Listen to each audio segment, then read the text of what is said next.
There's no feeling more intense than starting over. If you deleted your homework the day before it was due, as I have, or if you left your wallet at home and you have to go back after spending an hour in the commute. If you won some money at the casino and then put all your winnings on red but it came up black. If you got your best shirt dry cleaned before a wedding and then immediately dropped food on it. If you won an argument with a friend and then later discovered that they just returned to their original view. Starting over is harder than starting up. If you're not ready for that, like if you've already had a bad day, then what you're about to go through might be too much. Feel free to go away and come back. I'll be here. Alright, thanks for coming with me on this trip. I'll understand if you have to take a break at any point. Just find a safe place to stop and quit the game. And don't worry, I'll save your progress, always. Even your mistakes. This game is a homage to a free game that came out in 2002, titled Sexy Hiking. The author of that game was Jazuo, a mysterious Czech designer who was known at the time as the father of B games. And B games are rough assemblages of found objects. Designers slap them together very quickly and freely, and they're often too rough and unfriendly to gain much of a following. They're built more for the joy of building them than as polished products.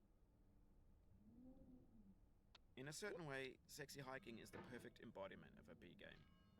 It's built almost entirely out of found and recycled parts, and it's one of the most unusual and unfriendly games of its time. In it, your task is simply to drag yourself up a mountain with a hammer.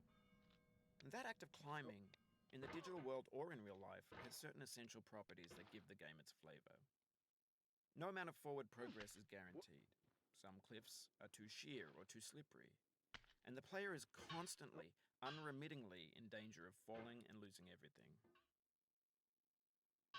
Anyway, when you start Sexy Hiking, you're standing next to this dead tree that blocks the way to the entire rest of the game. It might take you an hour to get over that tree, and a lot of people never got past it. You prod and you poke at it, exploring the limits of your reach and your strength, trying to find a way up and over. And there's a sense of truth in that lack of compromise. Most obstacles in video game worlds are fake. You can be completely confident in your ability to get through them once you have the correct method or the correct equipment or just by spending enough time. In that sense, every pixelated obstacle in Sexy Hiking is real. The obstacles in Sexy Hiking are unyielding, and that makes the game uniquely frustrating. But I'm not sure Jazuo intended to make a frustrating game. The frustration is just essential to the act of climbing, and it's authentic to the process of building a game about climbing. A funny thing happened to me as I was building this mountain. I'd have an idea for a new obstacle, and I'd build it, test it, and it would usually turn out to be unreasonably hard. But I couldn't bring myself to make it easier. It already felt like my inability to get past the new obstacle was my fault, as a player rather than as a builder. Imaginary mountains build themselves from our efforts to climb them, and it's our repeated attempts to reach the summit that turns those mountains into something real. When you're building a video game world, you're building with ideas, and that can be like working with quickset cement. You mold your ideas into a certain shape that can be played with, and in the process of playing with them, they begin to harden and set until they're immutable, like rock. And at that point, you can't change the world. Not without breaking it into pieces and starting fresh with new ideas. For years now, people have been predicting that games would soon be made out of prefabricated objects, bought in a store and assembled into a world. And for the most part, that hasn't happened, because the objects in the stores are trash.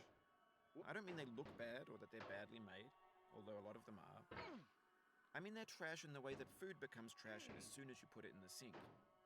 Things are made to be consumed and used in a certain context, and once the moment is gone, they transform into garbage. In the context of technology, those moments pass by in seconds. Over time, we've poured more and more refuse into this vast digital landfill that we call the internet. It now vastly outnumbers and outweighs the things that are fresh and untainted and unused. When everything around us is cultural trash, trash becomes the new medium, the lingua franca of the digital age. And you can build culture out of trash.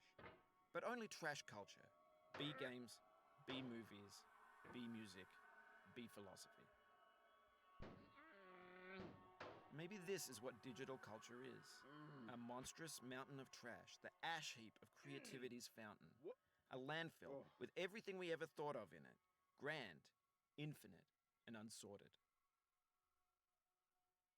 There's 3D models of breakfast, Gen X's fanfic novels, scan magazines, green screen Shia LaBeouf, banned snuff scenes on LiveLeak,